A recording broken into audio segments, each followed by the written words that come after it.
행복한 안식입니다. 찬양대에서 득창을 한 게 거의 한 5개월 만인 것 같습니다. 지난 거의 3월부터 저희가 비정상적인 정상 예배를 저희가 드렸어요. 어떻게 보면 좀 위험을 감수한 예배를 저희가 쉬지 않고 예배를 좀 드렸었는데요. 어느 정도 그런 예배에 저희가 또 익숙해진 것 같습니다. 마스크 쓰고 앉아 계신 모습이 이제 좀 친숙해졌어요.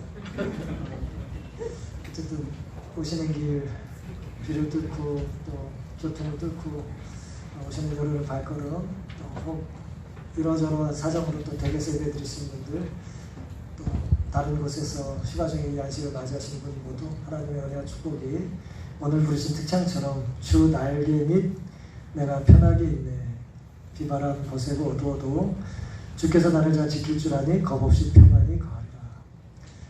겁이 나도 또 평안히 주님 안에서 겁없이 사는 것도 믿음입니다. 우리의 믿음과 소망이 또 하늘에 닿고 하나님의 뜻에 위치된 그런 신실한 우리의 신앙의 생활이 될 수 있기를 간절히 바랍니다. 오늘 함께 살펴볼 말씀은요, 마태복음 27장 24절인데요. 교독하셨던 말씀 제가 다시 봉독하겠습니다. 마태복음 27장 24절. 빌라도가 아무 효험도 없이 도리어 밀란이 나려는 것을 보고 물을 가져다가 무리 앞에서 손을 씻으며 가로되 이 사람의 피에 대하여 나는 무죄하니 너희가 당하라. 이 말씀을 잘 아시죠? 빌라도가 예수님을 십자가에 넘겨주기 직전에 나는 저 사람을 십자가에 넘겨주는 죄가 나에게 있다 없다. 나에게는 없다. 그러면서 이제 말로만 하지 않고 뭐 했어요? 손을 씻었어요. 이렇게 손을 씻었습니다.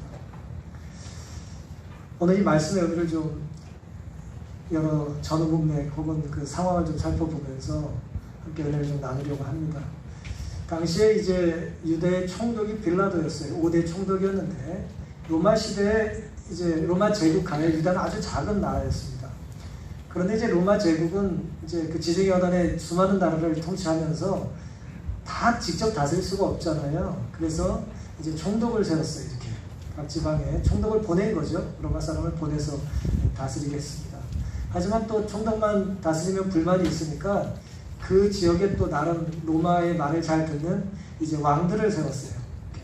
다 이게 위에서 그러니까 다 하산 왕들이에요. 그러니까 정치적으로 이렇게 또 종교적으로 또 이제 그 로마 입맛에 맞는 사람들을 다 이제 세운 것인데요.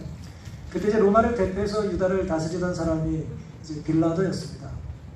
유다 사람이 아니고 로마 사람이라고 생각하시면 되겠어요.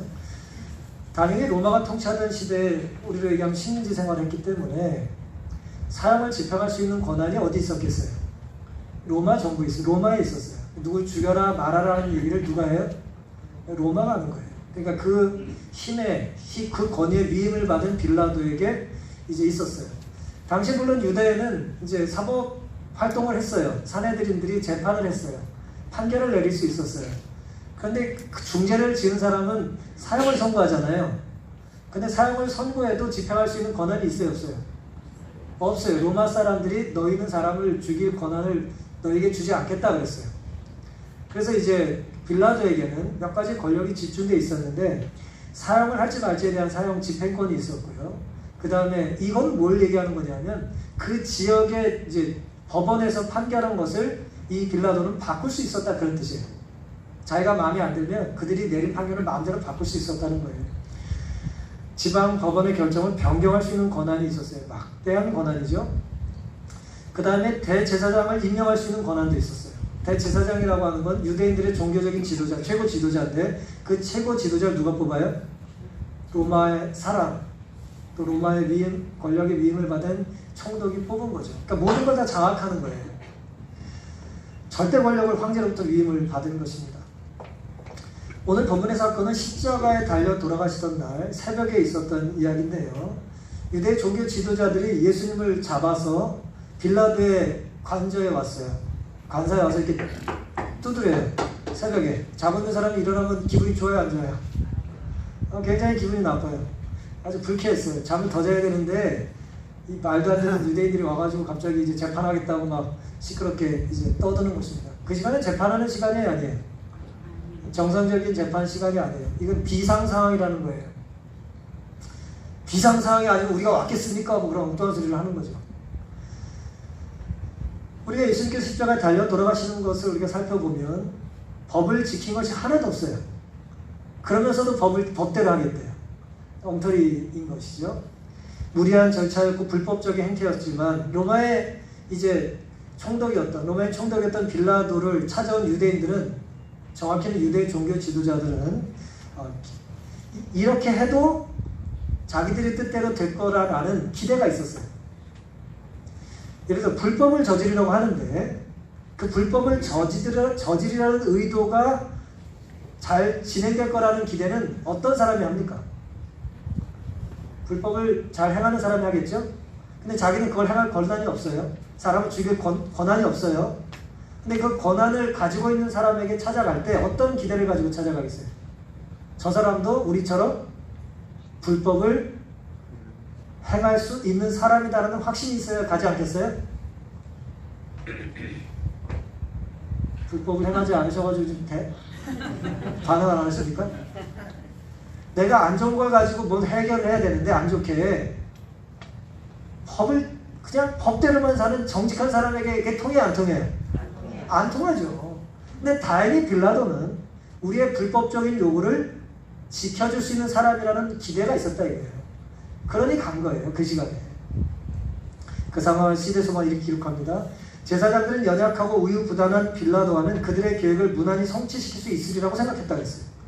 저 사람은 말이 통할 거라 생각한 거예요. 저희가 알기로는, 유대 지도자들이 알기에는 일전에 빌라도가 사형에 처할 만한 죄가 없는 사람들에게 사형 선고를 하고 그 사형 영장이 급히 서명한 일들이 있었어요. 그 사람은 원칙대로 사는 사람이 아니라는 걸 알았어요.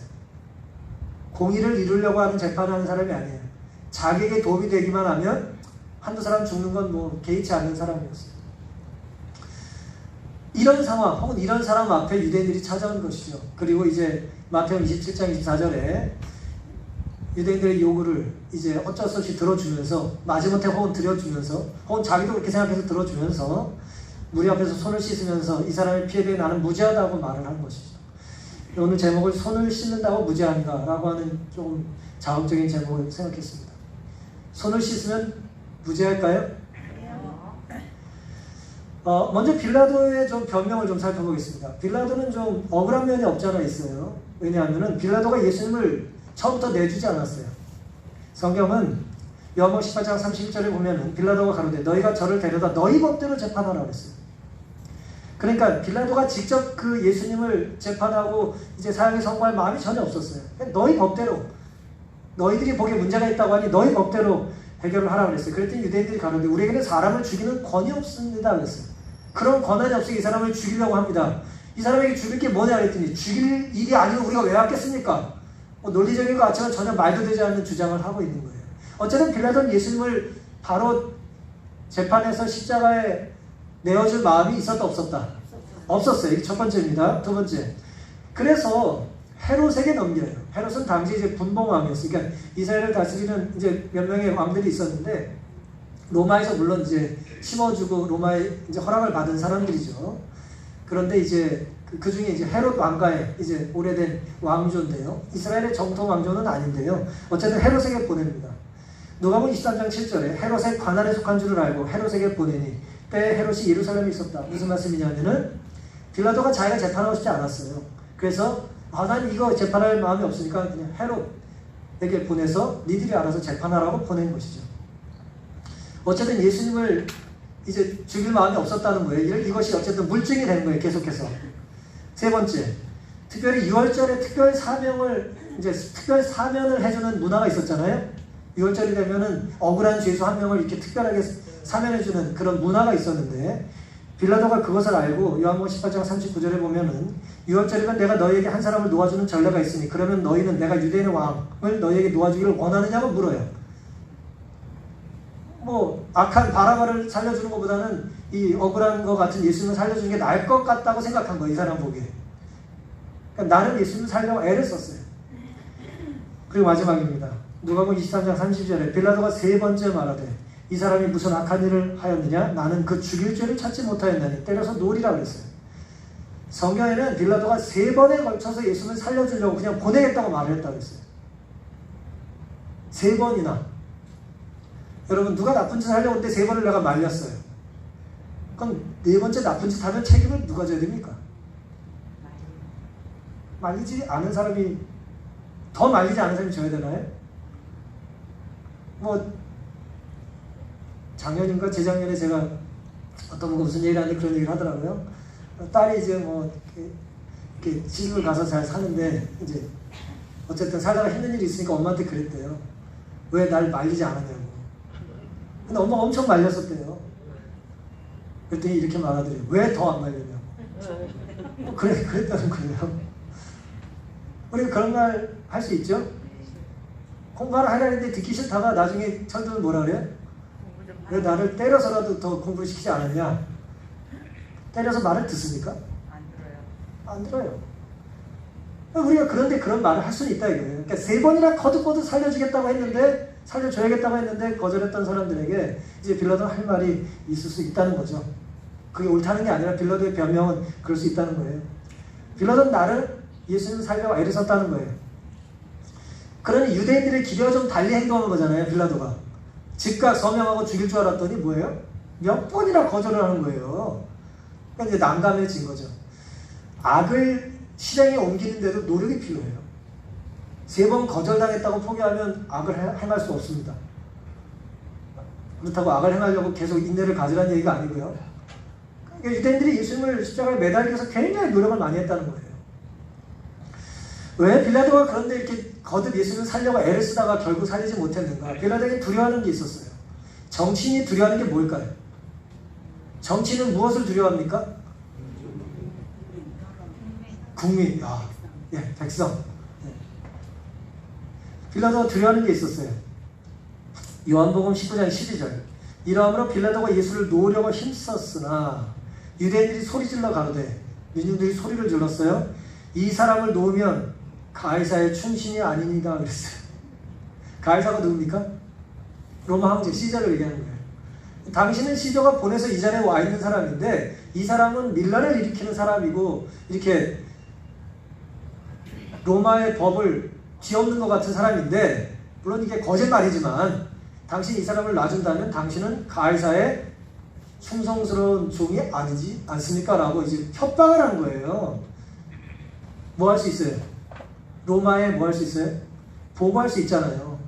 빌라도가 영 당신의 법을 잘 지키지 않은 것 같습니다. 이제 그렇게 할 수 있잖아요. 두려운 거예요. 그 협박이. 마가복음 15장 15절은 이 상황을 빌라도가 무리에게 만족을 주고자 했어요. 그들의 요구를 뭐예요? 채워주려고 하는 거예요. 불법적인 요구지만 숫자가 많으니까 채워주고 싶었던 거예요. 마태복음 27장 24절, 오늘 주제 성경처럼 이렇게 기록합니다. 빌라도가 아무 효험도 없이 도리어 밀란이 나려는 것을 봤어요. 자기가 살려준 걸 했는데 살려주려고 했는데 효과가 없잖아요. 그러니까 저들의 말을 뭐예요? 들어줘야겠는데 그건 나쁜 일이니까 나는 그 나쁜 일과 상관이 있다 없다? 나는 없다. 니들이 원해서 난 어쩔 수 없이 하는 거다. 물을 가져와라. 손을 씻겠다. 그리고 이 사람의 피에 대해 나는 무죄하니 너희가 당하라 라고 말을 했어요. 근데 우리가 책임지겠다 그랬어요. 우리 자손이 다 책임지겠다고 그랬어요.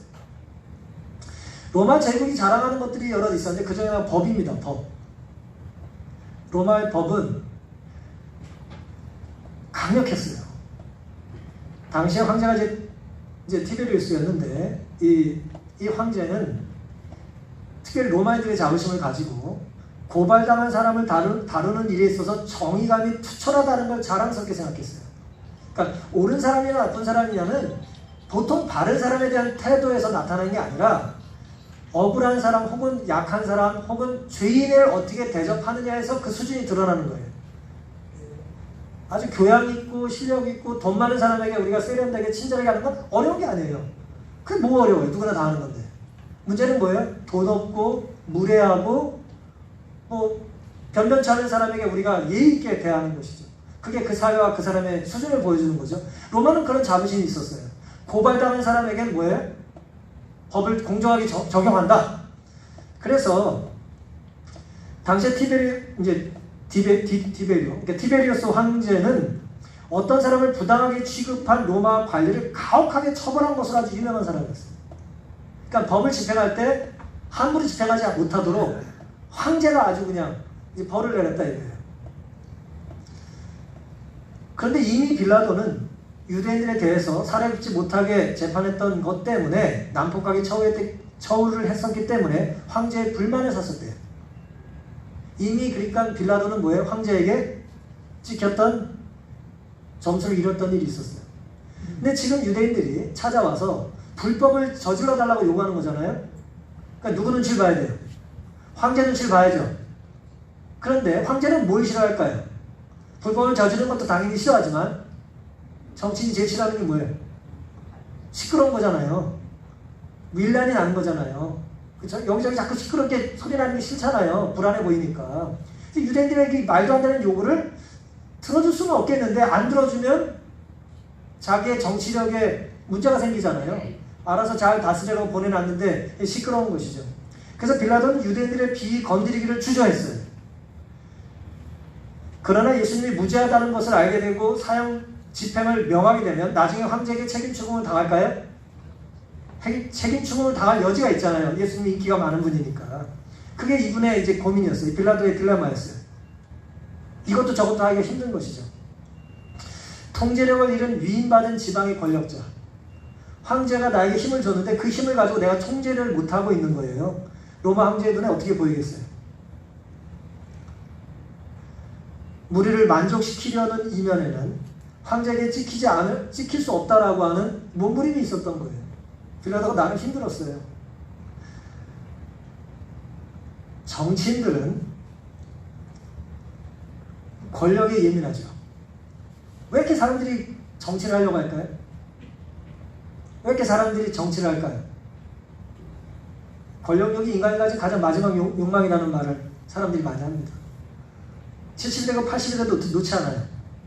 절대 권력을 놓으려고 하지 않아요. 왜 그럴까요? 뭐 식욕은 떨어지고 성욕은 떨어질 수 있지만 사람이 정치 권력욕은 사라지지 않아요. 왜 그럴까? 권력은 타인을 통제하고 싶어하는 욕망이에요. 눈 하나로, 손짓 하나로, 말 한마디로 타인을 통제하고 싶은 거예요.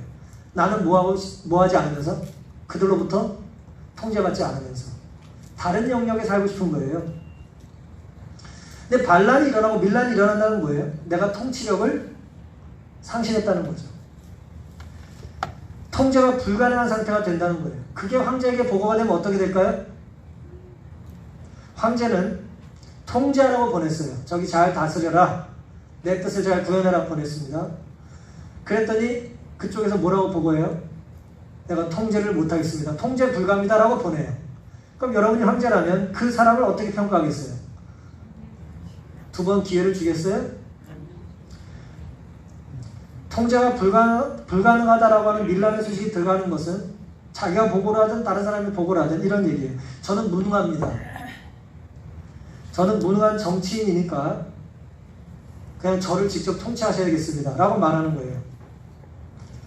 로마 황제에게도 인정을 받고 싶었고 유대인들에게도 점수를 따고 싶었어요. 그래서 그는 유대인들의 요구처럼 한 사람을 죽이고 억울하더라도 무죄하더라도 한 사람을 죽이고 많은 사람의 불법적인 요구를 들어주는 것을 결국 선택합니다. 결국 선택해요. 이게 빌라도가 두려워했던 일들이었어요. 빌라도가 이렇게 행동했던 것에 대한 이유입니다. 근데 문제는 빌라도가 그렇게 생각했던 데는 뭔가 착각을 하고 있었기 때문이에요. 뭘 착각을 했을까요? 요한복음 19장 10절에는 빌라도가 가로되 내게 말하지 아니하였느냐? 내가 너를 놓을 권세도 있고 십자가에 못 박을 권세도 있는 줄 알지 못하느냐? 예수님 질문에도 대답도 잘 안 하고 이렇게 자기가 마음에 들게 반응을 하지 않으니까 의아해요. 모든 예수를 살려달라고 비는데 이 사람은 와가지고 살려달라는 표정도 없고 오히려 나를 불쌍히 쳐다보고 보통 예수랑 달라요. 그래서 이제 겁을 주는 거예요. 내가 너 살릴 수도 있고 죽을 수도 있는데 똑바로 말하고 행동을 그렇게 하지 말라고 이제 위협을 합니다. 그랬더니 예수님이 뭐라고 말씀하시냐면 예수께서 11절에 예수께서 대답하시되 위에서 주지 아니하셨다면 나를 해할 권세가 너에게 없다 그랬어요. 그러니까 자기가 권세, 정치가로서의 권력을 자랑하고 있는데 내가 넌 죽일 수도 있고 살릴 수도 있어. 내 말 잘 들어야 되지 않아? 라고 협박을 했는데 협박이 안 통하면서 뭐라고 그러세요? 하나님이 너에게 권세를 잠시 준 거니까 네가 그 일을 하고 있다는 걸 알아라 라고 하는 이야기를 한 것이죠. 누구 말이 맞습니까? 빌라도의 말이 맞아요? 예수님 말씀이 맞아요? 하나님이 주셨기 때문에 권력을 잠시 누리고 있는 거죠. 그게 예수님 말씀이에요. 근데 빌라도는 하나님에 대한 생각을 미처 못해요. 그저 내 힘이라고 생각하는 거예요. 현실적으로는 사실 빌라도가 마음대로 할 수 있는 게 많은 것 같지만 누구 허락을 보고 하는 거예요? 황제 허락을 보고 하는 거죠. 로마 황제의 뜻에 맞게, 로마 황제의 방침에 맞게 해야 되는 거예요. 그러니까 절대 권력을 위임받아 휘두르는 거예요. 내 마음대로 휘두르는 게 아니에요. 물론 본질적으로 신앙적으로는 하나님의 허락 안에 그 일이 일어나는 것이죠. 로마서 13장에 바울은 뭐라 그랬냐면은 유명한 성경절인데요. 권세는 하나님께로 나지 않음이 없나니 모든 것에는 다 하나님이 정하신 거라고 그랬어요. 그러니까 모든 권세, 작은 것이든 큰 것이든 누가 허락한 거예요? 하나님이 허락하신 것을 누리고 있는 것입니다. 그러니까 우리는 다 위임받은 사람들이에요. 모든 게 다 위임받은 거예요. 우리가 주인이 아니에요. 성경은 그래서 우리를 때로 종이라고 말하고 제자라고 말해요. 청직이라고도 말할 수 있어요. 우린 주인이 아니에요. 우린 생명의 주인이 아닙니다. 왜요? 생명의 주인은 살 수도 죽을 수도 있어야 돼요.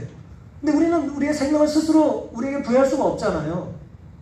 우린 다시 살 힘도 없고 생명을 불어 넣을 수가 없어요. 우리가 아무리 가족을 사랑해도 죽어가는 사람을 살릴 수가 없어요. 우린 생명의 주인이 아닙니다. 생명의 주인만이 우리의 생명을 걷어가실 수 있고 다시 주실 수 있어요. 권세도 마찬가지입니다. 우리가 무슨 5년을 통치한다, 3년을 통치한다, 4년을 통치한다, 이렇게 저렇게 아무리 무슨 국가 권력을 가진 사람들이 뭘 해도 성경은 분명히 그 권세가 어디로부터 왔다고요? 하나님이 잠시 내려주신 거다라고 하는 거예요.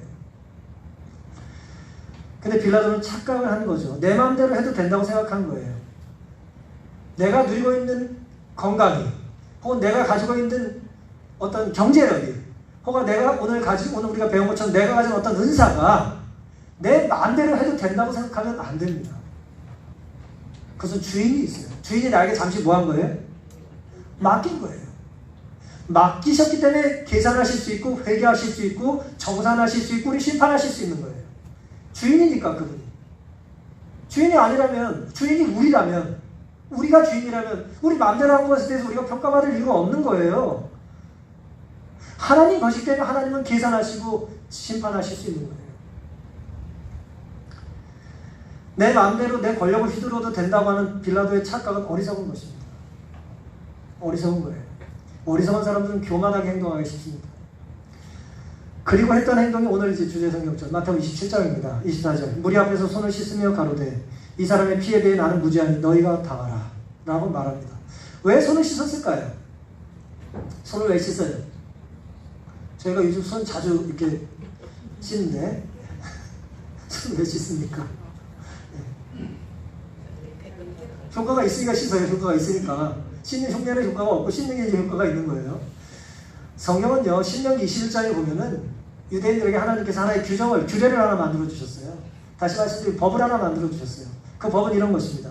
신명기 21장 6절 7절 그 피살된 곳에서 제일 가까운 성읍의 모든 장로들은 그 골짜기에서 목을 꺾은 암송아지 위에 손을 씻으며 말하기를 우리의 손이 이 피를 흘리지 아니하였고 우리의 눈이 이것을 보지 못하였나이다 라고 하는 이제 어떤 그 행동을 하도록 하나님께서 명령하셨어요.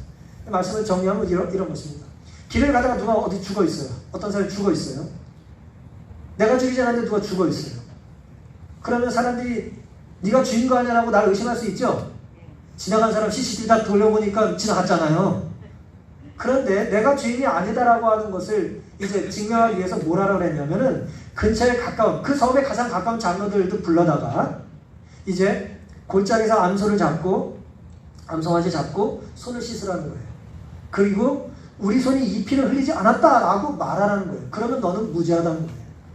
그러니까 네가 죄가 없다는 걸 그렇게 증명할 수 있게 하나님께서 허락해 주신 거예요. 이게 이제 유대인들의 문화였습니다. 근데 빌라도가 이걸 알아요, 몰라요? 이스라엘 통치를 오래 했으니까 유대인들의 문화를 잘 알거든요.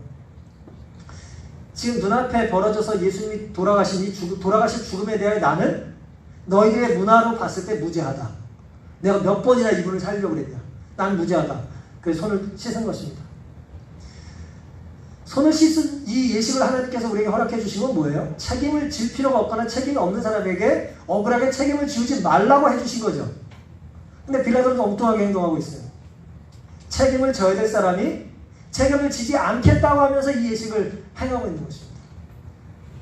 정반대죠. 이 법정신과 정반대인 거예요. 제가 심리학자가 쓴 책을 한번 읽다 보니까 사람이 말이에요, 죄책감이 느껴질 때는 자꾸 손을 씻는데요.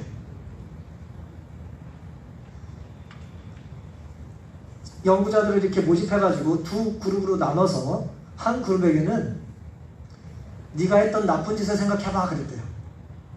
살면서 네가 했던 나쁜 짓을 생각해 그랬어요. 나쁜 짓 안 한 사람 없으니까 생각나는 게 있을 거 아니에요? 그 다음에 한 그룹에게는 네가 했던 좋은 일을 생각해 그랬대요. 인위적으로 한 그룹은 비도덕적으로 만들어 놓고, 물론 자기가 지은 죄지만 한 그룹은 도덕적으로 만들어 준 거예요. 이해되시죠? 그래 놓고 연필이나 물티슈를 이렇게 제공해 놓고 원하는 거 가져가세요 그랬대요.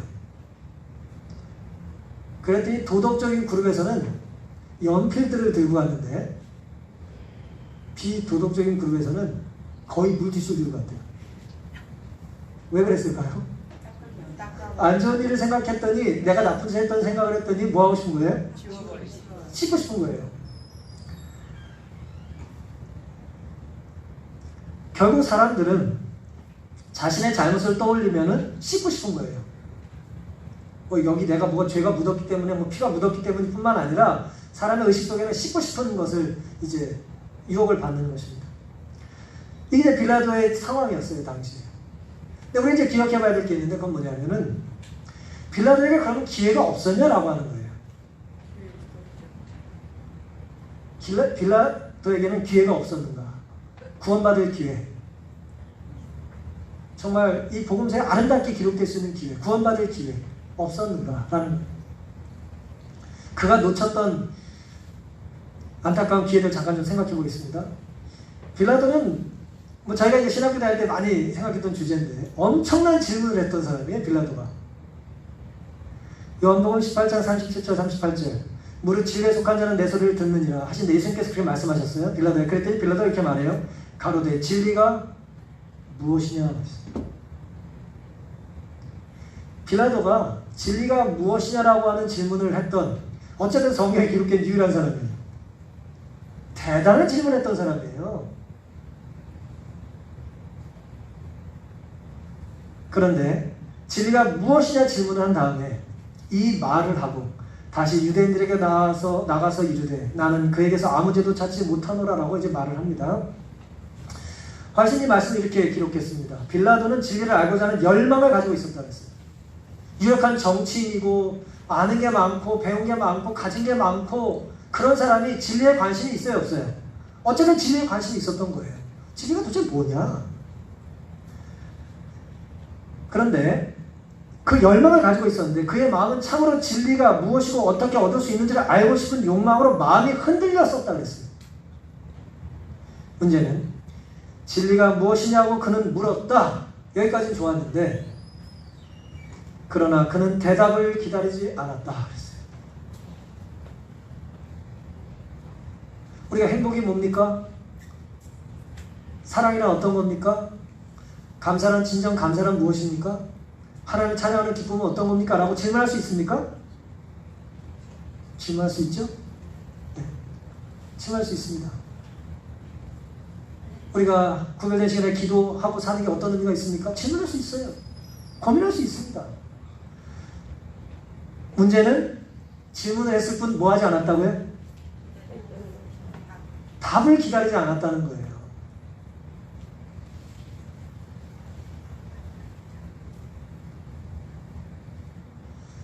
질문을 했는데 왜 답을 기다리지 않았을까요? 안타깝죠? 빌라도가 잃어버린 첫 번째 엄청난 기회, 질문만 하고 답을 기다리지 않는 거예요. 두 번째는 좀 더 현실적인데 마태복음 27장 19절에 보면은 예수님을 계속 재판하는 중에 총독이 재판자리에 앉았을 때에 그 아내가 사람을 보내어 가로되 저 옳은 사람에게 아무 상관도 하지 마옵소서. 오늘 꿈에 내가 그 사람을 인하여 애를 많이 썼나이다 라고 하더라. 부인이 사람을 보내서 전가를 보냈어요. 남편에게. 내가 꿈을 꿨는데 저분이 의롭고 훌륭하신 분이에요. 저분의 재판을 바로 하셔야 됩니다. 라고 부인이 조언을 해줬어요. 빌라도가 들었어요? 안 들었어요? 빌라도가 그 말을 듣지 않았어요. 그의 아내는 병자를 고치고 죽은 자를 살리신 갈릴리의 선지자가 행한 놀라운 일을 그에게 말해주었다. 이제 그것이 꿈처럼 빌라도의 마음에 다시 회상되었다.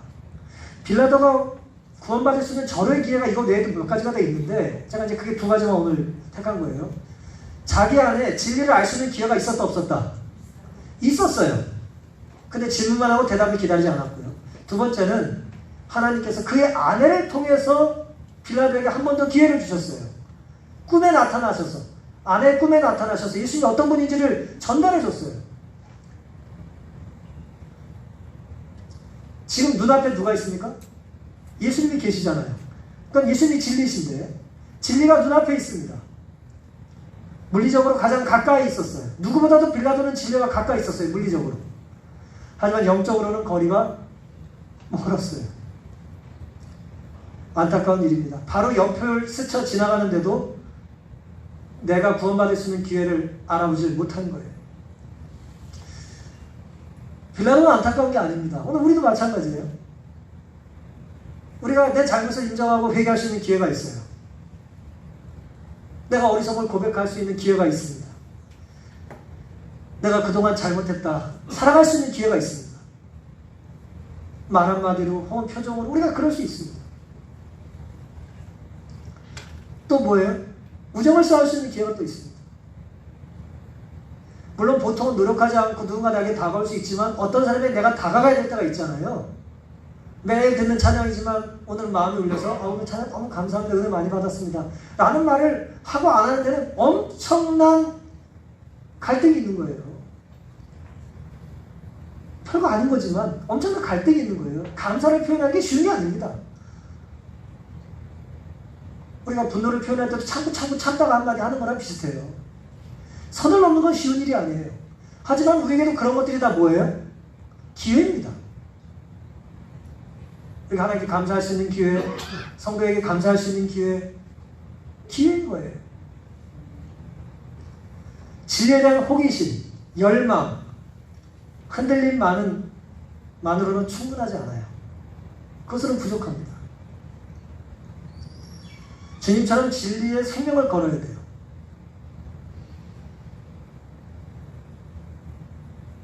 진리는 취미활동하듯이 수집하면 되는 게 아니에요. 시간 날 때 하고 마음 통하면 하고 싫으면 안 하고 진리는 그렇게 아니에요. 그럼 진리를 경험할 수 없습니다. 그럼 화목한 가정을 이룰 수 없어요. 성숙한 신앙생활을 할 수가 없어요. 읽고 싶을 때나 성경 읽고 부르고 싶을 때나 찬미 부르고 그럼 우리는 믿음의 진보를 이룰 수가 없습니다. 진리는 자기의 전 존재를 걸고 인생을 걸면서 인생을 살면서 한 번은 정말 내 모든 걸 걸고 몸부림쳐야 될 가치가 있는 거예요. 진리가 무엇이냐 질문했다면 그 답을 알기 위해서 어떻게 해야 된다고요? 맹렬하게 사력을 다해서 기다려야 되는 거예요. 투쟁해야 됩니다. 보통 정글이라고 불려졌다고 하는데요. 사진을 좀 보여드리겠습니다. 이게 무슨 사진이냐면 프랑스와 영국 사이에 이제 도보 해협 그 사진이에요. 밑에 게 프랑스고 위에 게 이제 영국이라고 생각하시면 됩니다. 유럽 대륙을 이제 건너면 영국이잖아요. 도보 해협은 30-40km밖에 떨어져 있지 않아요. 이제 프랑스와 이제 영국 사이에 아주 가까운 이제 곳인데 정글이라고 하는 프랑스에서 이끌어지는 동네가 있었는데 이제 그곳이 뭐냐면 칼레라고 하는 동네입니다. 칼레라고 하는 곳은 이제 프랑스의 이제 해변가라고 생각하시면 되는데 영국이 가까운 도시라고 생각하시면 되겠어요. 여기에 여러 해 전에 아프리카와 이제 그 소아시아 쪽에 사는 이제 중동 쪽에 사는 이제 난민들이 엄청 모여서 이제 갔었어요. 배를 타고도 가고 육로로도 가고 예를 들어 강한 나라 사람들이 돈을 주고 목숨을 걸고 이제 살기 위해서 이제 불법 배를 타고 가고 그러지 않습니까? 그래서 수천 명이 이제 모여들기 시작했어요. 프랑스에. 왜냐하면 저기를 거쳐서 영국을 가고 싶어 했어요. 보통 아프리카 사람들이 이제 프랑스 말도 좀 하지만 영어에 좀 더 자유롭기 때문에 자기 좀 더 직업을 구하기 쉬운 영국을 가겠다고 저기 이제 터널 있는 그 앞에서 이제 진을 치고 살다가 저기 난민 캠프가 형성이 됐던 것입니다. 그래서 그 동네 이름을 정글이라고 불렀대요. 살기가 힘드니까. 근데 이제 그곳에 난민들을 받아들이지 않겠다는 사람도 있고 받아줘야 된다는 사람도 있고 뭐 독일, 프랑스 중심으로 그래도 나눠서 받자는 사람도 있고 막 그럴 거 아니에요. 그런 와중에 롤이라고 하는 사람이 있었는데 이 사람 퇴역 군인이었는데요. 자비를 지어서 난민을 돕기 위해서 오랫동안 애를 썼다는 거예요. 먹을 걸 갖다 주고 옷을 갖다 주고 애를 많이 썼는데 그 동네 분위기가 어땠냐면은 뭐 상상하시는 그대로예요. 뭐 이제 직업을 구하러 다니는 수많은 사람들이 이제 정말 철거민들처럼 이제 정말 물 나오지도 않고 뭐 이렇게 화장실 시설 없는 곳에 정말 진수처럼 이제 생활을 하는 거예요. 난민으로 인정받아서 이제 합법적으로 이제 뭐 영국이든 프랑스 자기가 원하는 대로 가면 좋은데 그게 이제 잘 해결이 안 되는 것이죠. 결국 나중에는 저기 이제 저걸 철거해 버립니다. 프랑스에서. 근데 이제 그 상황에 어떤 일이 있었냐면은 아프가니스탄의 한 사람이 아프가니스탄이 얼마나 살기 힘들어요. 전쟁이 있고 뭐 공공의 미국의 적이니 뭐 얼마나 살기 힘들었겠어요. 그러니까 탈출해가지고 결국 여기까지 온 한 사람이 있었는데 그 사람이 자기는 자기 4살 된 딸을 책임질 수 없으니까 아까 롤이라는 사람을 붙잡고 제발 이 딸을 영국에 좀 데려다 달라고 부탁을 해요. 자기 딸을 영국에 데려다 달라고 부탁을 하는 거예요. 나는 이 아이를 데리고 갈 수 있는 능력이 안 되니까. 리즈에, 이제 영국 리즈에, 영국 중부에 사는 리즈에 아프가니스탄의 출신의 이 사람의 친척이 살고 있었대요. 그러니까 이제 제발 우리 아이 좀 살 수 있게 해달라고 거기 좀 보내달라고 부탁을 했던 거예요. 여러분 같으면 그 부탁을 받아들이시겠어요? 예를 들어 북한에서 누가 넘어왔는데 우리한테 미국 좀 데려달라고 부탁하는 거예요. 이 아이 좀 데리고. 생긴 것도 틀리고 어쨌든 데려다 달라고 부탁을 해요. 근데 아버지가 정말 우리 애 좀 살려달라고 부탁을 하는데 이 롤이라는 사람이 거절을 미처 못해서 참 할 수가 없더래요. 자기들 애를 넷을 키우기 때문에 그 아버지의 심정을 이제 듣고 그 아이를 데려다 주겠다고 이제 어쨌든 약속을 했습니다. 부탁을 받아들이고 이제 가다가 국경에서 밀입국을 시키려다가 같이 어쨌든 가려다가 체포를 당했어요. 당시에 밀입국을 시도하다 잡히면 어떻게 되는지 법적으로 어떻게 되냐? 5년 동안 감옥에 가야 돼요. 알지도 못한 애 하나 데려다 주려다가 뭐예요? 감옥에서 5년을 살아야 돼요. 그걸 모르고 한 게 아니라 그걸 알고 시도를 한 거예요. 잡혔어요? 안 잡혔어요? 잡혔어요. 재판을 받았습니다.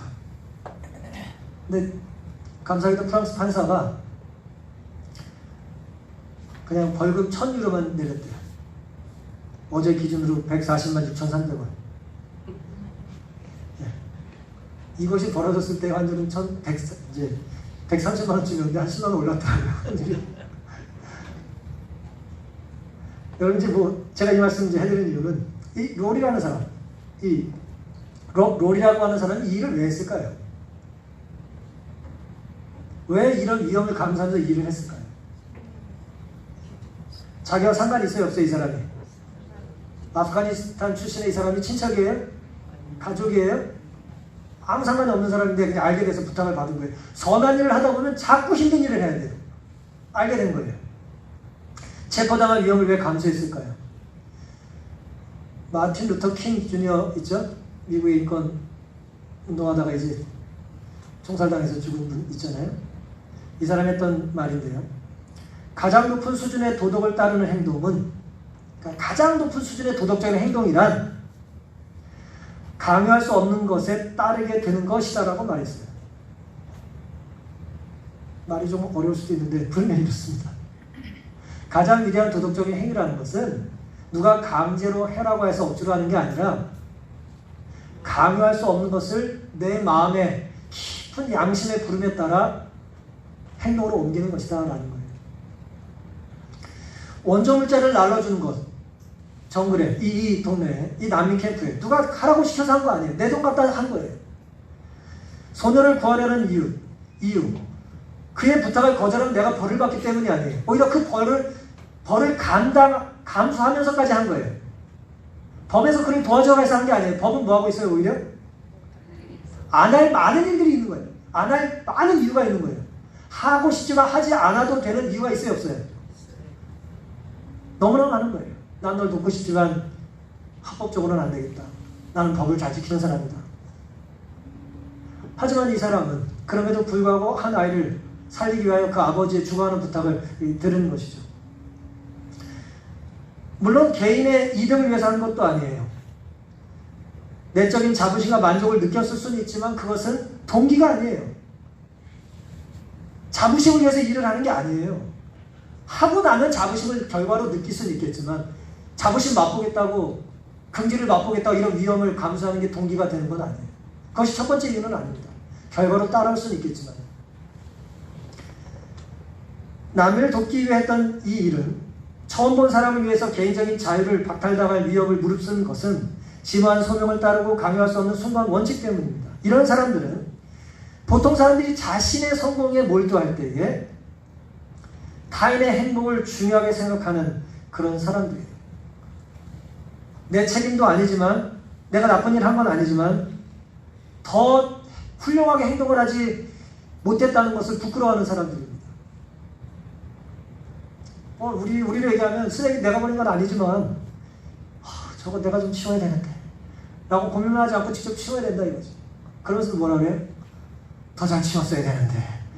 뭐 그렇게 이제 생각하는 거라는 거예요. 사랑하는 성도 여러분, 세상에는 여러 부류의 사람들이 있습니다. 온갖 상황에 수많은 이유들을 둘러대며 우리는 살아가요. 선하고 긍정적이고 밝은 모습을 가지고 살 때도 있고, 빌라도의 일부 모습처럼, 대부분의 빌라도의 모습처럼 악하고 부정적이고 어두운 모습들이 우리에게 있을 수 있습니다. 내 잘못이 아닌데 벌을 받기도 하고 억울하게 황당한 봉변을 당해서 정말 괴로울 때도 있습니다. 내가 했던 선은 부정되고 내 실수가 부각되는 불합리에 정말 살기 싫고 분노감을 느낄 때도 있습니다. 그럼에도 불구하고 우리는 빌라도처럼 질문을 멈추면 안 돼요.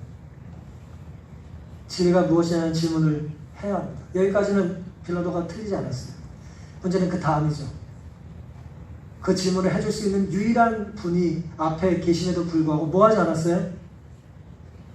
진리에 대하여 들으려고 하지 않았어요.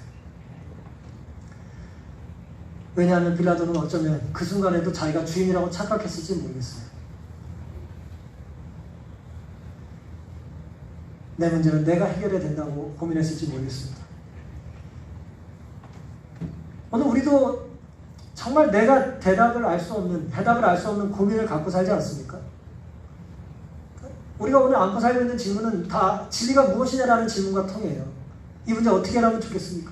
이 문제 어떻게 타결해야 됩니까? 이 상황 어떻게 극복할 수 있습니까? 라는 질문과 같습니다. 그 질문의 답은 누가 가지고 계십니까? 예수님이 가지고 계세요. 우리가 주님께 기회를 드리기 전까지는, 이 기회는 뭐예요? 대답할 기회를 드리기 전까지는 우리는 최선을 다한 것이 아니에요. 빌라도는 3번 살려주려고 노력했지만 예수님을, 그는 예수님께 여쭙지 않았기 때문에 최선을 다한 게 아니에요. 그러니 우리에게도 주어진 기회를 잘 살리고 상실하지 말아야 되는 것입니다. 살아갈 수 있는 기회, 선행하고 회개하고 양보하고 헌신하고 순종할 수 있는 기회, 오늘 우리에게 지금 주어진 것입니다. 그리고 어쩌면 지금이 아니면 못할 수도 있습니다. 그분의 손과 발에서 흐르는 피가 십자가를 세우기 위하여 뚫어 놓은 바위에 방울방울 떨어졌다. 못 박힌 상처들은 몸무게를 견디지 못해 크게 찢어졌다. 예수님 우리의 십자가에 달려 돌아가셨고 못에 체중이 실렸기 때문에 찢겼다는 거예요.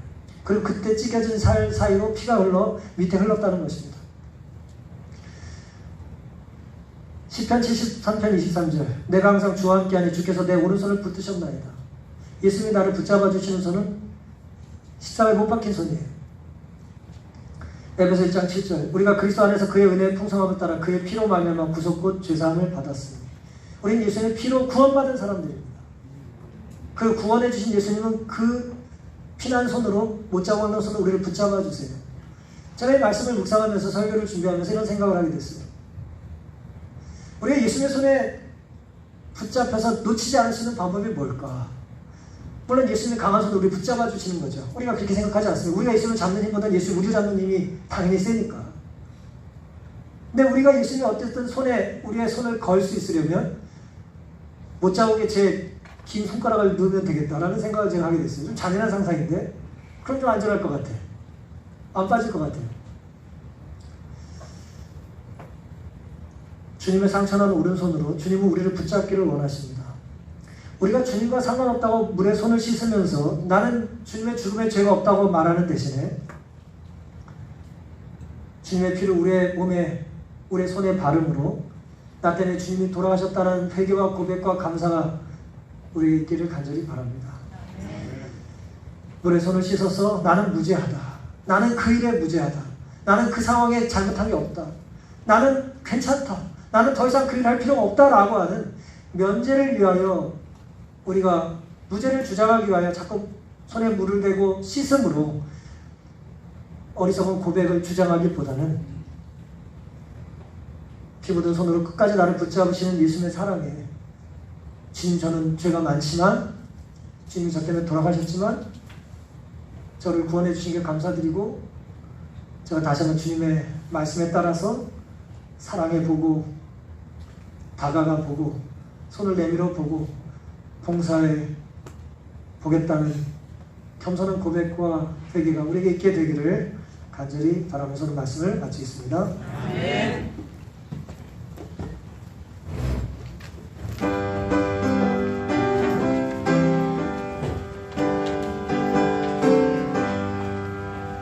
주님